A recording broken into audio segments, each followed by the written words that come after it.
Hey everyone, welcome to the Spirit Essence Show.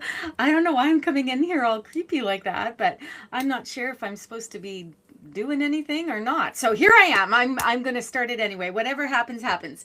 Hey, beautiful souls, welcome back to the Spirit Essence Show. I'm Tara Diana. This is a space where we talk real life, real energy, and real connection without the fear, without the fluff, and without spiritual guilt trips. Okay, we're not into the spiritual guilt trips here. So today we're doing three powerful things, okay? We're talking Ethics 101 in manifestation. That's a thing. Yes, it is. Keeping it human and grounded. And we're going to move into a grounded or a guided, not a grounded meditation as well. And in that meditation, we are going to be focusing on healing and just putting out this really strong, beautiful energy. And this is where you're invited to add names of people, situations into the comments, and that we can put into our what do you call it? Our inspirational book, put it out there for all the healing energy to go where it needs to go.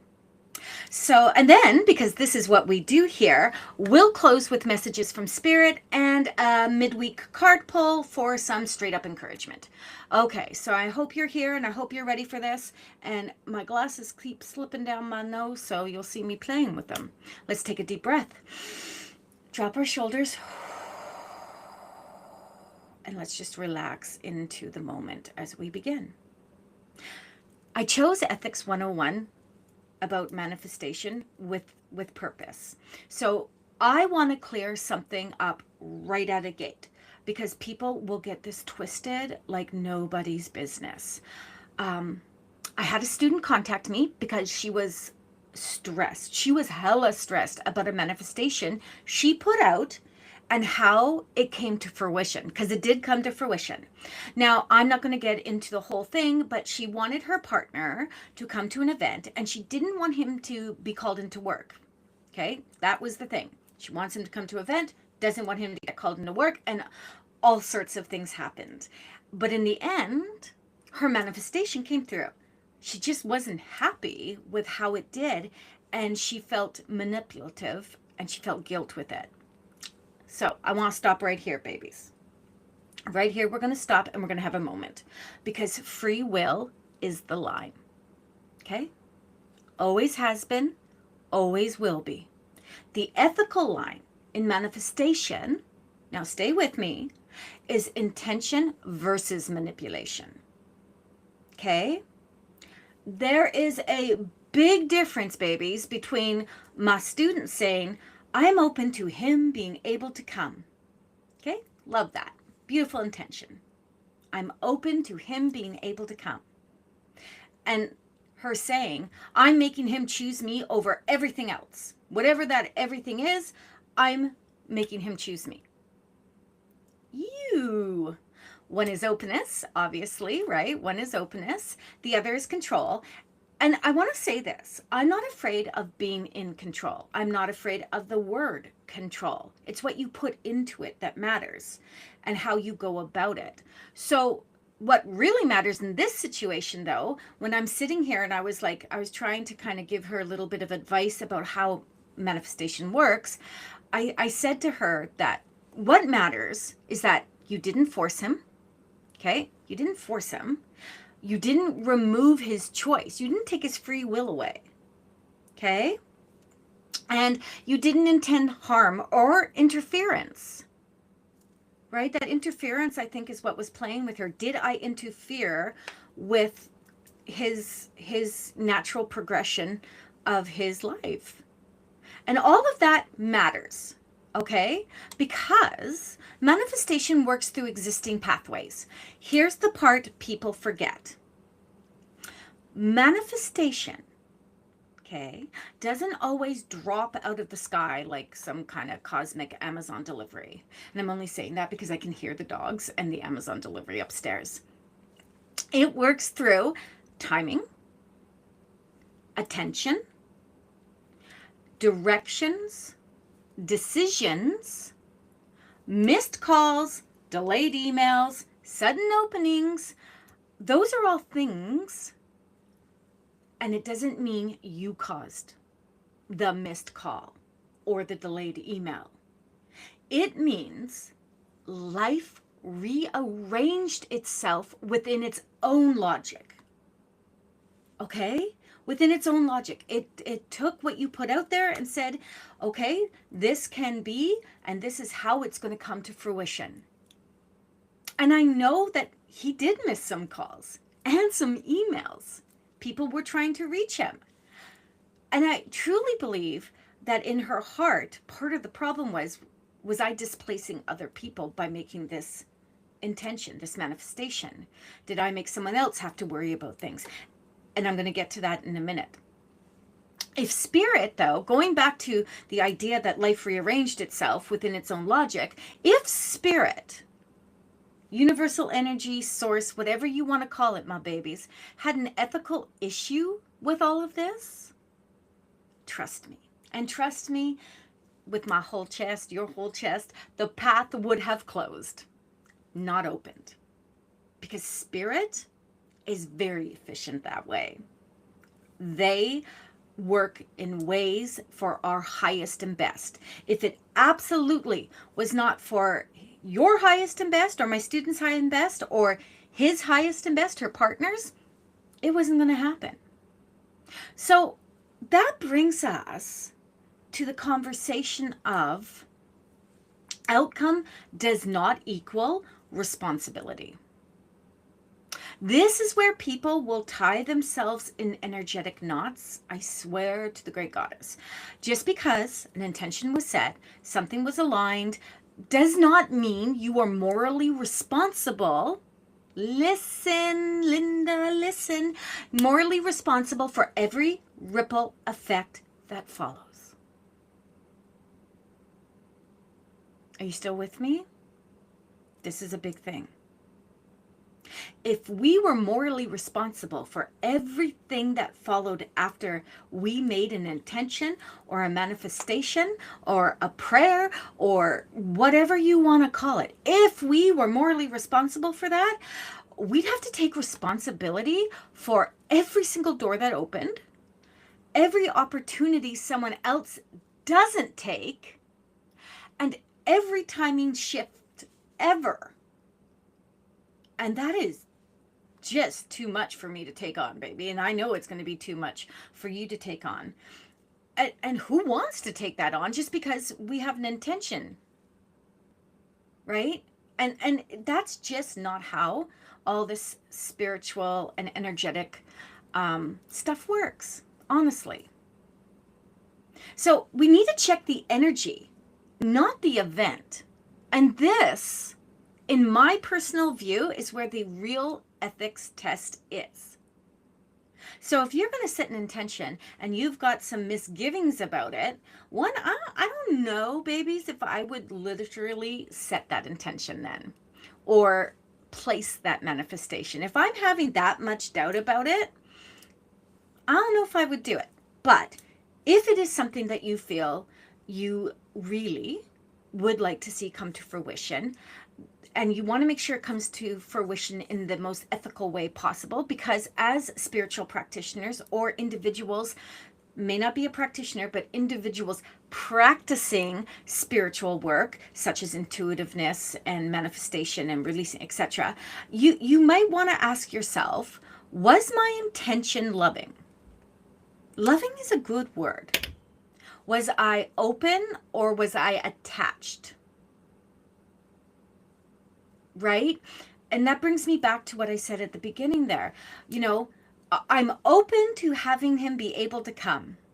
That just feels good when you say it. I'm open to just having him come. Or were you like, I am attached. I need him to come. It just has to happen. I just have to have this. That makes a difference. That's an energetic thing for sure. So were you willing to accept a no? Right? That little bit I just kind of dramatized there, that is you not accepting a no. You being like, this has to happen. Hard stop. I don't care how they make it happen. I need him to be there. But if the answer was yes, to any of what I just said? Was your intention loving? Were you open or were you attached? If you were open, if you were willing to accept a no, if your intention was loving and you had that yes, you're in the clear. You're doing this for all the right reasons, ma boo. And I love that. I love that. So guilt, and that's what she was feeling, often shows up after manifestation. And not because something went wrong, but because people have been taught to distrust their own power. So she saw how it came to fruition. Maybe he came and said, oh my God, I missed like 3 emails. Oh my God, my phone was blowing up. I didn't hear it. And then that guilt starts to creep in, right? That's conditioned. We're conditioned for that. That's not our conscious. We are just conditioned. It is like, we have to feel this. So control is the only red flag. And remember what I said about control, baby. Control is not a bad word unless you make it a bad word. Period. Hard stop. If you are trying to control the situation, so let's go back to this individual. If you are trying to control him, if she was trying to control him, override his choices, little things popping up on screen, or manipulate outcomes, that's where the ethics comes in. Okay, so if you're trying to control him, override his choices, take away his personal responsibility and his free will choice, that's where the problem lies. Because you're trying to manipulate a situation for your own benefit, not even his. Even if you think like, oh my God, he's going to have so much fun here. He'd be so sad if he missed out. It's more about you than it is about him when you are sitting in manipulation with this. But holding space for someone to be possible isn't control. It's permission. Permission does not equal manipulation. Okay? Big difference. Big difference.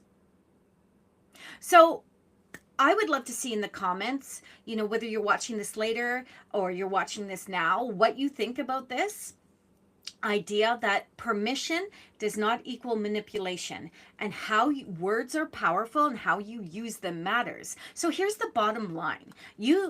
My student didn't make anything bad happen. She didn't take anything from anyone. She held an intention and life did what life does. If it wasn't aligned, and I'm saying this with my whole body, I get chills. If it wasn't aligned, my boos, it wouldn't have unfolded.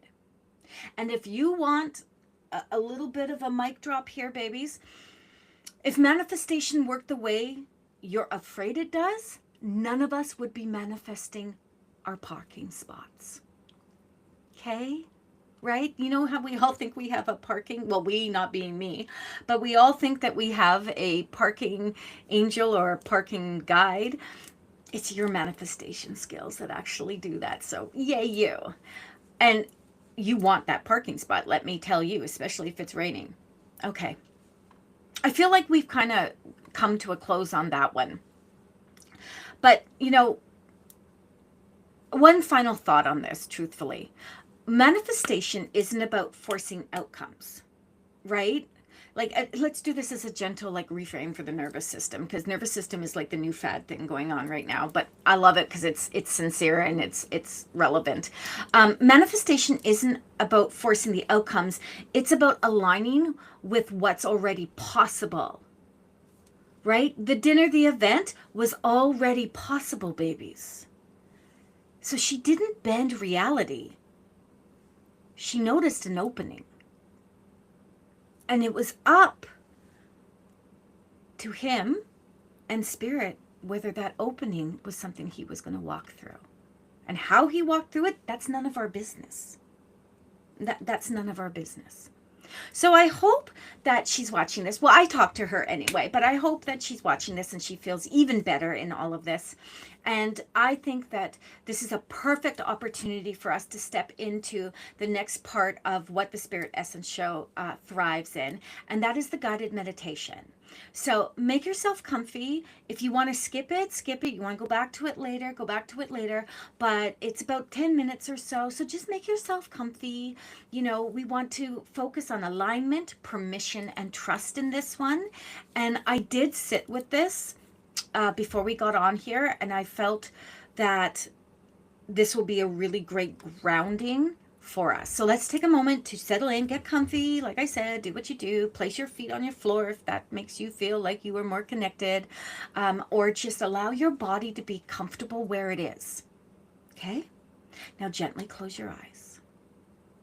Take a slow breath in through the nose and release through the mouth. Good work. Again, inhale calm, exhale tension. Feel your shoulders drop, soften. Just breathe in, breathe out, allowing your jaw to unclench, your neck, everything to just become softer. And let your breath find its own rhythm, baby. Breathe in, breathe out, however that looks like to you. Now I want you to imagine a gentle light at the center of your chest. Not forcing it, not pushing, just present. Breathe in and breathe out. And this light represents permission. Permission to trust. Permission to allow. Permission to release guilt that never belonged to you.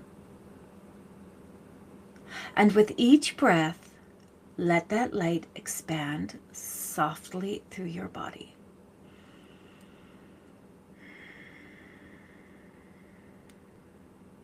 If there's an intention you've been holding, simply place it in that light, right here, in your chest. You don't need to grip it.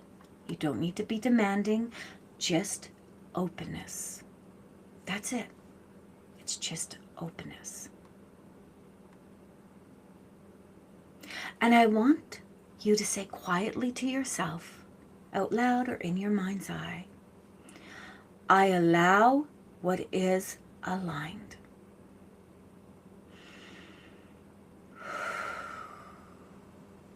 I release what is not.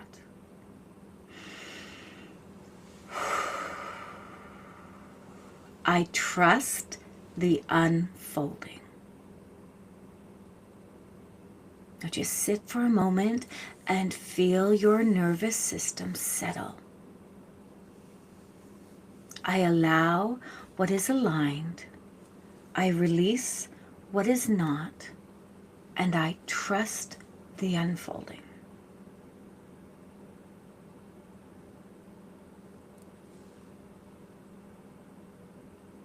Excellent. Just stay in this moment. You don't have to force life. You only have to meet it honestly. So continue to anchor. Excellent. To clear and to ground.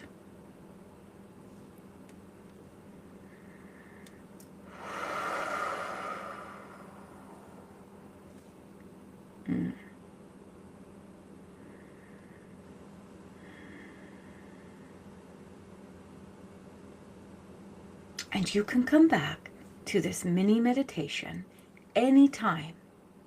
Anytime you're doing specific work and you want to make sure that you are sitting in your power, minus the guilt, minus the manipulation, but setting powerful and purposeful manifestations and intentions. And even prayers. Some people love the word prayer. All of those things kind of work in the same realm. As you come back to the space, I'm going to share something. At the Spirit Essence show, or the Spiritual View in person, we did it at the First United Spiritualist Church, Lynn White and I, last Sunday. We were talking about manifestation and prayer and the difference. And someone said something so beautiful. They said that manifestation was setting a thought process, an intent. And for them, prayer was full of gratitude.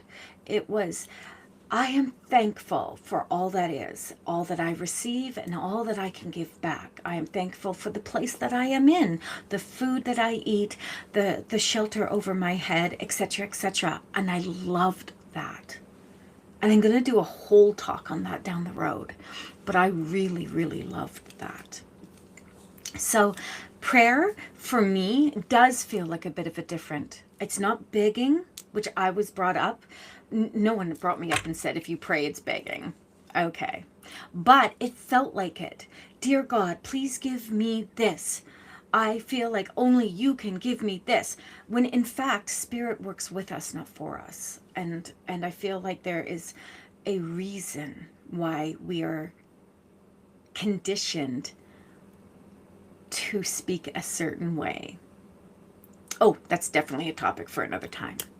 Okay, let's come back into our space. Take a moment, take a deep breath in, and I want you to envision a beautiful white light around yourself. We're going to move into our healing service. And babies, if you feel called, you're welcome to place names of people, pets, situations, yourself into the comments. They're all going to be gathered up into my spirit team, our spirit team's healing divine energy. And we are going to do distant healing because energy isn't limited by space or time, right? Intention travels. Love travels, and we love that. Doesn't matter how spicy we are, we love the fact that we can let healing meet people where they are at. Energy work is so powerful, and to not only meet them where they're at, but maybe not where they think they should be. So we're going to do this together as a collective. We do this every time we are in the Spirit Essence show, my space, because shared intention amplifies healing in powerful ways. Okay? So I invite you to close your eyes again if that feels comfortable, or just listen or type in the names, knowing that you're taking in the energy. But let's take a breath in together. We are calling in peace and release. We are calling in clarity.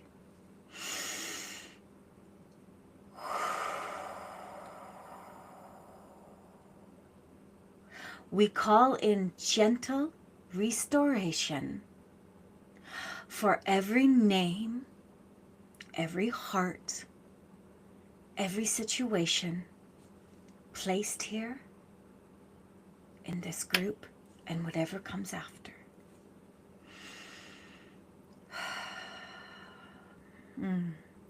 May healing move where it is welcomed. May comfort surround those who are tired. May strength rise in those who feel unsure. We ask for calm in our nervous systems, hope in the heart, support where it's needed. And now, let's expand this healing beyond ourselves. See that beautiful white light expanding out of our aura and filling the room. And go further still and see it filling our homes. And further still, see it filling our neighborhoods. That beautiful white light with all the best of intentions. Our communities, white lighted. And send it further out, still, out into the world. Out into the world. And may it touch those we know. And may it touch those we never meet. Let it do the work it's meant to do in the love and light of Source. May the world feel it. May the world receive it. And most importantly, babies, may the world be held in it. It is that kind of time. Breathe in, hold, just let that white light glow above, below, and within, and release. And so it is. I love the energy work that we do in sacred space. So when we set the intention, when we come together, whether there's a whole bunch of you here doing the work with me right in the moment, or you see this and you do the work afterwards, makes no difference, babies. It doesn't. You're just sitting in that power. You're sitting in that space, and it's a beautiful space, and it's open to all. And when we put love and good energy and all the good vibes into it, somebody's going to feel a feel. Somebody's going to receive it and be like, just for a moment, I'm okay. I'm good. Or I see things differently. And it's, think of it like a little like wind passing by, and it just can change something so easily, subtly. It doesn't have to be like a big like gust of wind. So easy, so sudden, and I love that. Good stuff. So let's move into messages. This is where I do things a little bit differently. This is different than maybe other inspirational talks and chit chats. For me, like spirit is super important in keeping us motivated and inspired, right? You don't have to be a spiritualist, a metaphysical practitioner, a medium, an intuit, an energy practitioner to be able to come here and receive something, right? You don't have to follow a certain religion, a dogma, a creed. You don't have to do any of that, babies. You just have to come and want to sit with like-minded people, good energy, and just be a part of something that just allows you to feel aligned. Okay, so in this part of the journey today, we go into messages. Hopefully, as this little show picks up, we'll do a lot more talking online, a lot more engaging back and forth. But what I do is I say to individuals, I get a lot of people who will send me DMs in Instagram and TikTok and whatnot, and they'll be like, hey, can you tap in for me? And I'm like, hey, no. It took me a long time to get to that place, and I was doing a live.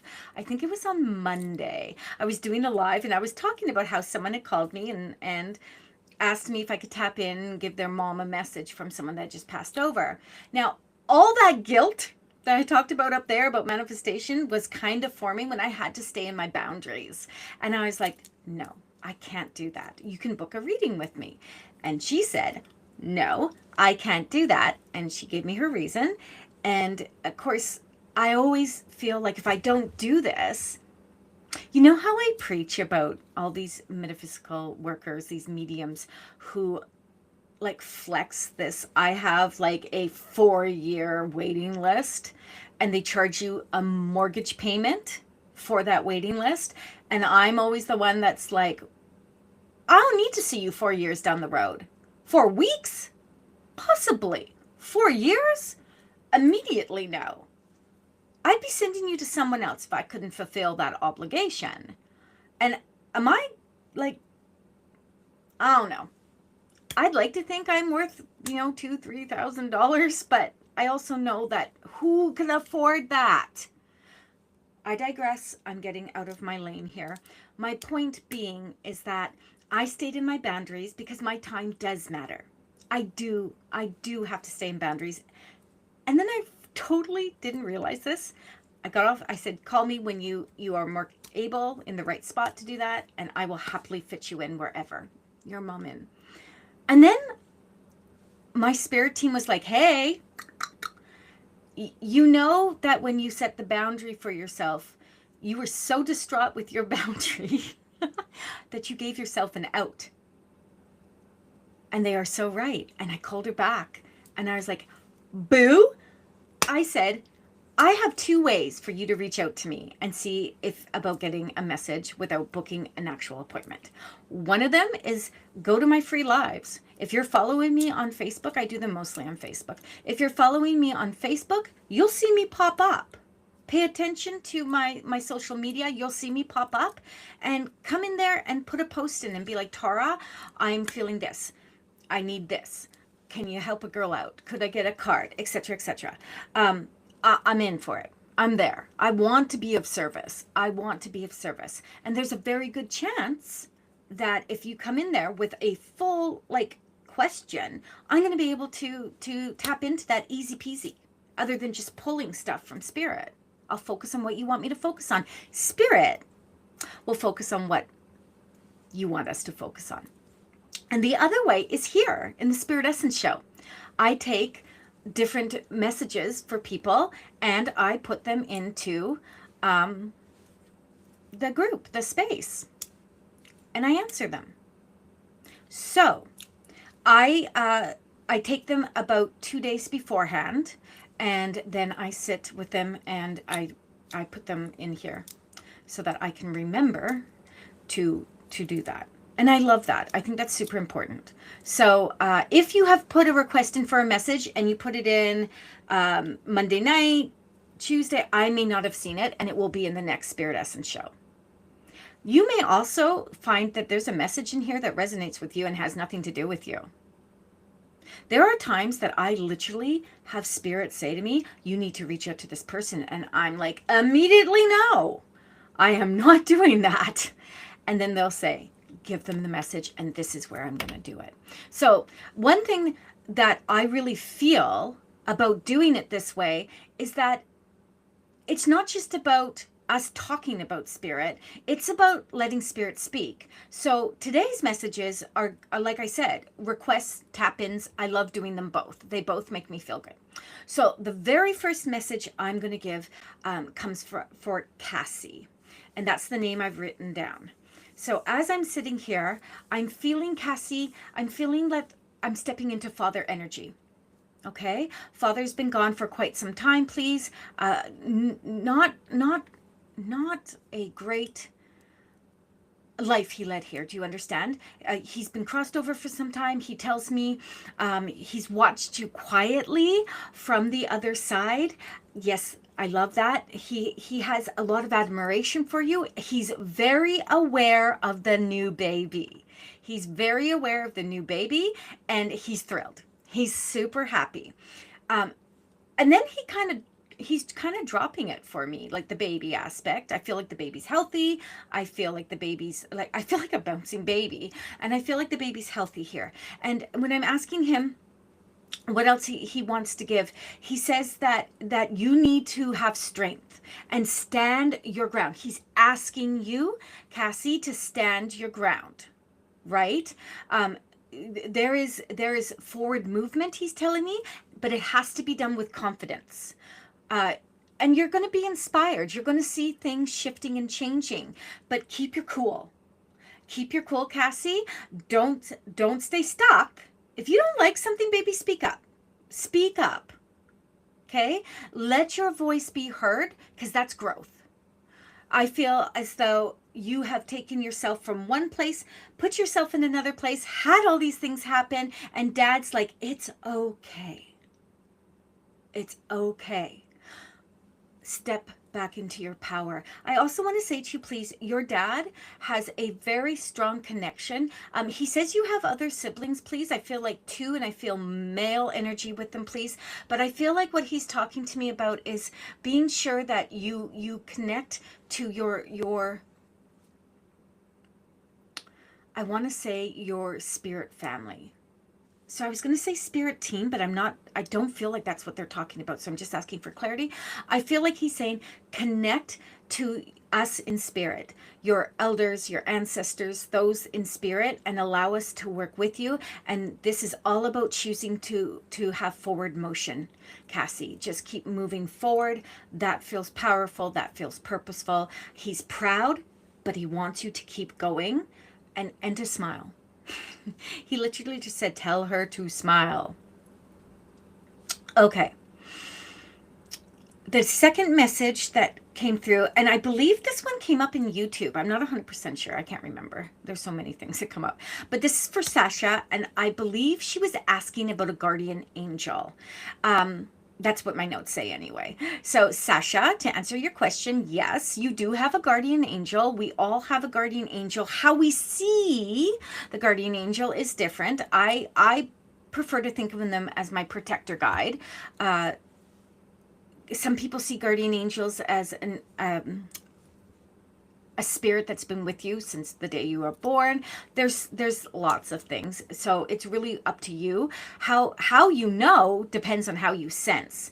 So some people will feel a presence, some will notice signs, some will receive sudden calm, clarity, or protection. So I don't feel like your protector guide. If you know about spirit guides and spirit teams, you know. If you don't, hit me up and I will get you information on that. But and guardian angels are different, but I don't feel that. What I do feel is that guardian energy may show up kind of subtly. You really don't want it to be kind of dramatic and out there. You want it to be subtle but consistent. Right? You want it to be subtle but consistent.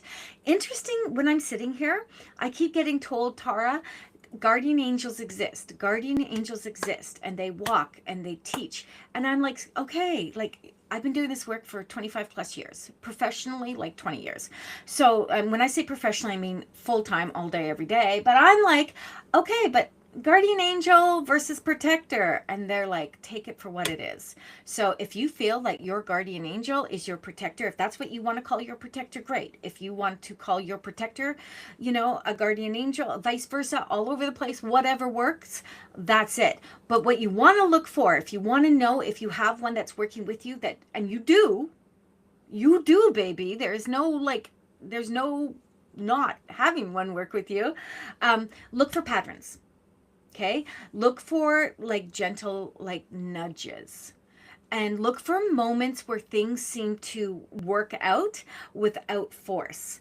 I really feel people get kind of twisted on the guardian angel and the protection thing and what it actually means. Everyday experiences, 9.9 times out of 10 will happen without any kind of intervention from your spirit team. So if you are in a rainstorm and suddenly a tree blows down on your car, that spirit doesn't stop that. Oh, I feel like we're going to go into all sorts of trigger territory for people. But you may feel they did. If the car got wrecked in the front, but you guys were unharmed, there's a good chance that there was protection around you. Car's totaled, better the car than you, right? I feel like connection to spirit should be low key and different, and it is different for everyone. It shouldn't be, it is different, but it should be low key. So I feel sometimes we are quietly being watched over, because we are. Because we don't necessarily call out to anyone to watch over us. They're just doing their work. And can a guardian angel, I'm just going to tap into this really quick. I'm going out of my lane. A guardian angel can be a loved one on the other side. So it's a feeling. So even though some people believe that it is a spirit guide that is with you from the moment you're born, I don't necessarily believe that. I believe more along the lines that guardian angels are more likely to be loved ones on the other side. And loved ones you may have known, loved ones you don't know, right? I feel the protectors are the ones that are doing the real work, and they are not loved ones on the other side. They may love you, but they are not loved ones on the other side, and I'm going off on that. So let's move to the next message here. So I have a message, and this came up. No one's asked me for a message here, but I want to give this because I was scrolling through Facebook and some people came up. So this is for the Shinta and Porter families. Okay, so this is interesting to me. Jackie comes forward. she's saying two things. She's saying, one, it was her heart. Okay? So Jackie comes forward and she says it was her heart. She says, too bad, so sad, but I had a good run of it.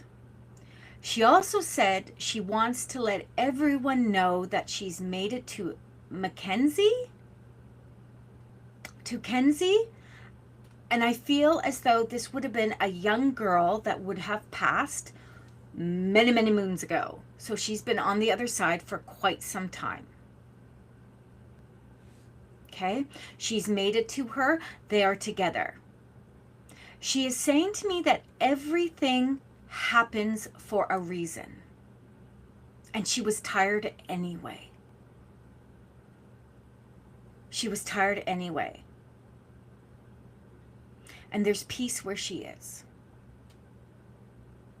And she gives me the letter D, as in a name, an aunt, a Didi. A Didi is there as well. And not surprised that Jackie's there.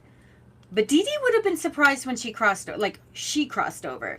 That's the energy I'm getting. Like Didi was like, what? I'm not ready to go. Jackie, there, if she could have stayed, she would have stayed. But there was definitely something in there that feels a little like she was just ready. And she says that one day more of her story will be told. But for now, she wants you to know she's settled. She's settled. So I'm going to leave that with the Shinta and the Porter families. And I'm going to try to give them any message for me. I am rebranding and moving from the mystic to beyond truth. Is this a good move? Yeah. Yeah, not except for. Yes, I'm going to answer this question. It just came through. It is a good move for you. Beautiful.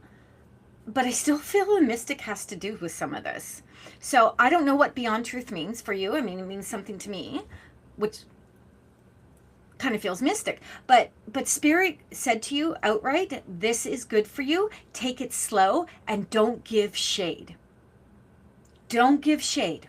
So wherever you were, even though you're transitioning and you're changing, be mindful of the words you use, baby. Be mindful of the words you use and make sure that you are sitting in a place of authority.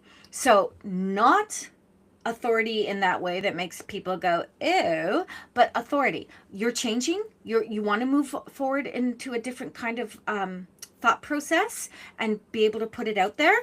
Do it. Spirit loves us when we change, right? We move into that space and be authentic in it. As long as you're authentic in it, it will be everything you need it to be. There's still something mystical or mysticism or whatever the word is you want to say that's involved in this. I would love to talk to you about that outside of this, though, because that beyond truth is very interesting to me. So I'd love to hear that and hear more about what you're doing with that.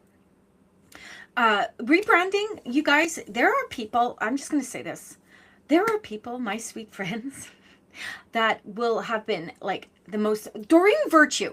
Now, I'm pretty sure my producer is listening to this and going, please, Tara, don't go down the Doreen Virtue hellhole. I'm not going to. Here's what I'm going to say. She is one of those people that decided to rebrand herself, but I feel with my full chest she rebranded for all the wrong reasons. I don't feel that with this lovely lady that just popped into my DMs and asked for that. So you can change, you can rebrand because we grow.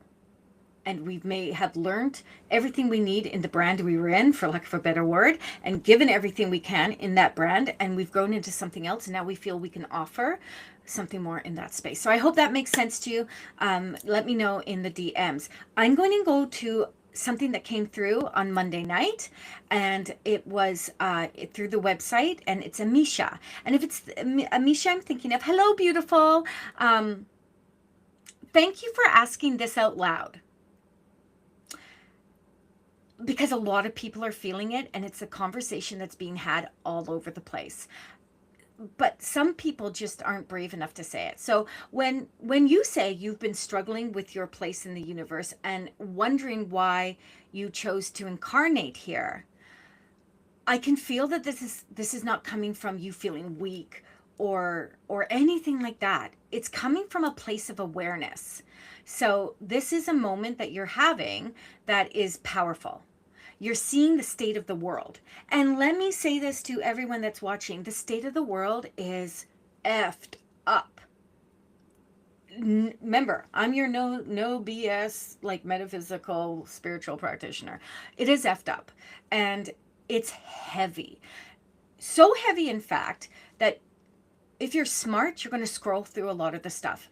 And there's going to be a lot of people that say that if you don't keep yourself aware, if you don't keep yourself in the know, if you don't, and that's fine, but how much can someone handle? I want you to remember that. So you're seeing the heaviness, and part of you is literally going, why am I signing up for this? Like, why would I have signed up for this? And here is what I'm going to give you. You didn't incarnate here because it was going to be easy. I feel like you came because you're steady. There is a really grounded, almost ancient energy around you. And it is not about theoretics. It's not chaotic. It's just steady, even when you don't feel it. And that steadiness, they're asking you to step into it. So you're not here to fix the world, baby. I'm not here to fix the world. Hell Spirit's not here to fix the world. We are here to anchor frequency. And that's what's happening to you right now because you've become aware. You become aware that the frequency of the world is traumatic right now. Not just dramatic, it is traumatic. And there's a difference to this. You don't have to carry like humanity on your back. None of us do. But you're aware of the good and you're aware of the ugly.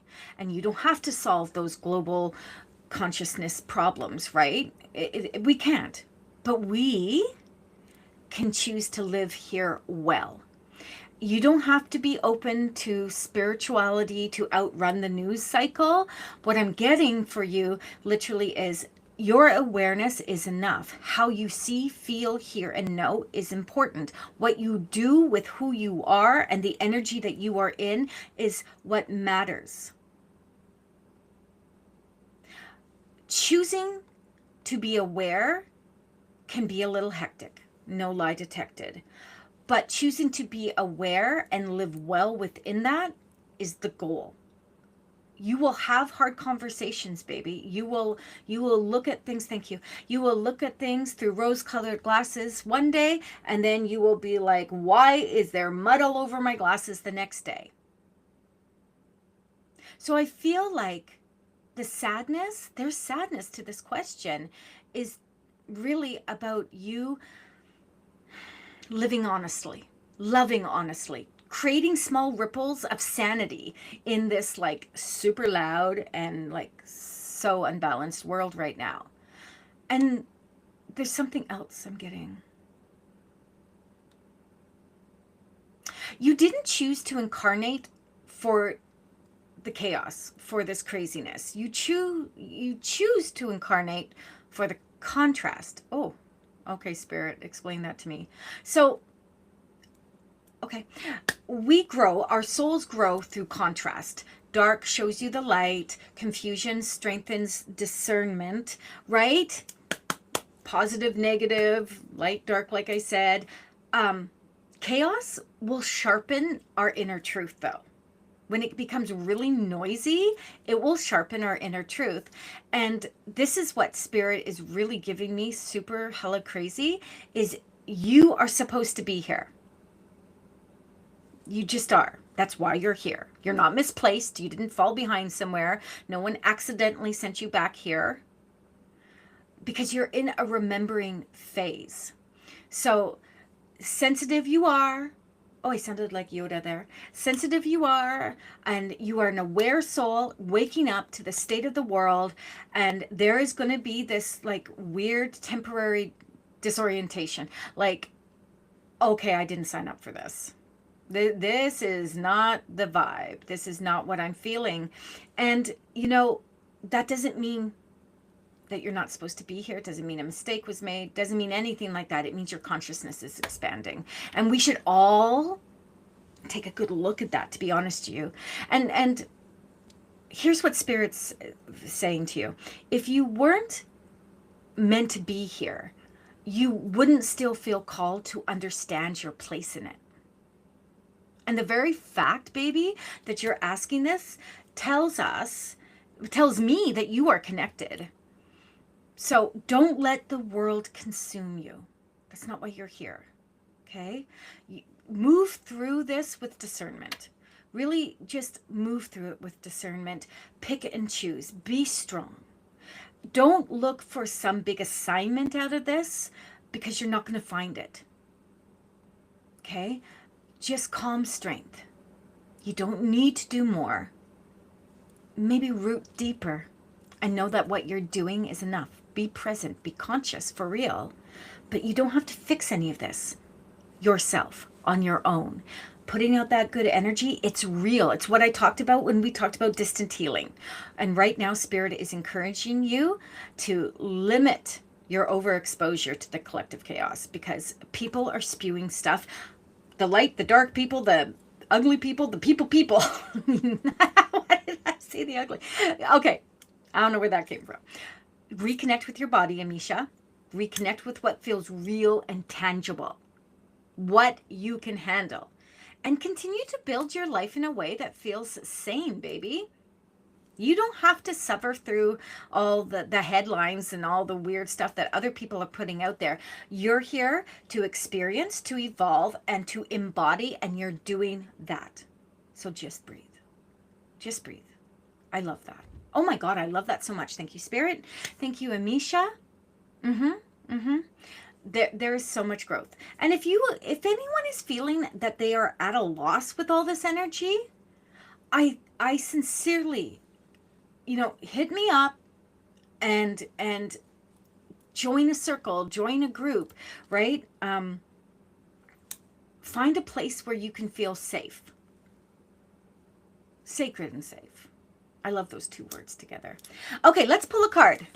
We are moving into, we're coming to a close soon. So mid card of the week, I feel like I'm going to use Stacey and I's cards. I'm always going to use Stacey and I's cards. This is our deck. Stacey did the optics. I did the channeling.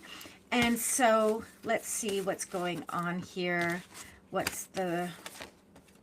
Okay. Sometimes what you're most afraid of doing is the very thing that will set you free. Oh, that's interesting to come up right now after Amisha's little message. This is super interesting. And Amisha, let me know if that resonated with you, boo. Let me know if that made sense to you. So sometimes what you're most afraid of doing is the very thing that will set you free. This is the one. This is the card that I'm sitting with right now. And I've got goosebumps all over the place. Mostly I'm sitting with this because Amisha asked that question. And Spirit says, well, I wasn't done, Tara. Here's what you need to know. Fear isn't a warning. It's a doorway. Okay? It's a doorway. And you don't have to be ready to walk through it. You just need to be honest. And there's no harm in being like, okay, I need a few more minutes. Because that doorway's still going to be there. Right? The doorway's still going to be there. So freedom doesn't always come from comfort. It comes from courage. It comes from being strong and being able to do two things. One, to stop yourself if you're not ready. Period. If you are not ready, you can have that moment. But it comes from a place of like, okay, I'm feeling a little better, not 100%, but I think I can make it through, because you can make it through. And what's on the other side will be whatever you make it be. There's no right or wrong to this. And I love that. Sometimes what you're most afraid of doing is the very thing that will set you free. There's the card. There's the card. Okay. I feel like we've come to a close. I feel like I've been on here babbling away to you guys. So thank you for being here, babies. Thank you for your openness. Thank you for doing the work. Share this with someone who needs it. Subscribe so you don't miss what's next. And always stay divine, lovies. Okay, Bye.